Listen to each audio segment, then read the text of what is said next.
Thanks, Hexy. We just finished up. Well, we didn't just finish up. Yesterday, I finished up the 9 a.m. turn. We're getting ready to start the 10 a.m. turn in which Grant comes on the board. So there's only 2 turns left. I was saying in the last video I didn't understand Cleburne's position. A couple of good comments on YouTube. Dave White and a couple others sent me something about trying to explain how this happened, but I decided to pull them back off of there. Probably, and they have some of the better morale troops too, which kind of hurts a little bit that I'm not going to use them how I should. But I'm going to keep them in the area to keep this honest, keeping one of Rugel's brigades over here to keep that side honest. You know, they may have to go forward here. But the attack over here is really just blowing up the Union left side. That being said, McClernand's 1st Division of the Army of the Tennessee, 3 brigades are here.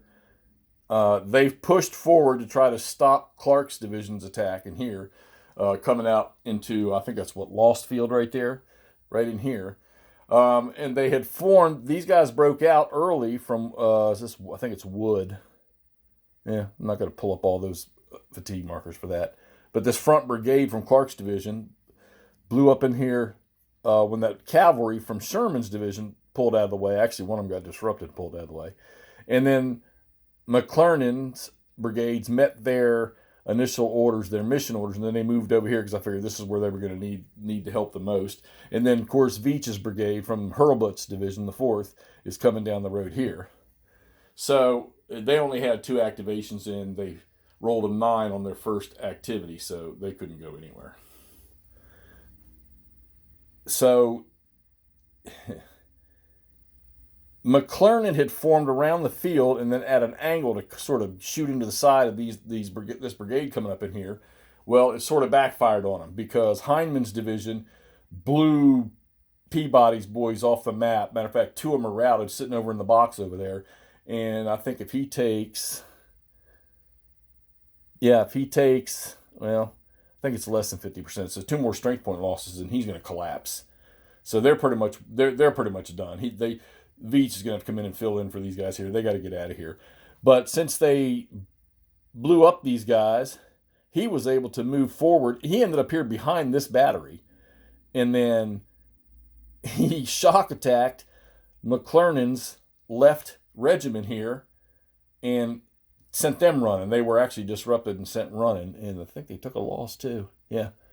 And then I had to do a brigade change orders for this brigade over here from McClernand's, and they were successful.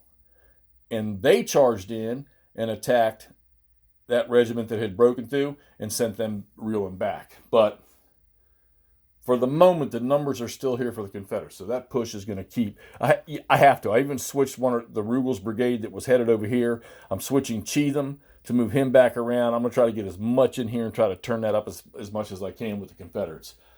Don't know how successful that's going to be with Sherman, so to speak, still untouched. And then now you got that whole 1st Division from the Army of the Tennessee sitting there, or 3 brigades at least anyhow. So, all right, we're going to see how this thing develops. We got 2 turns left.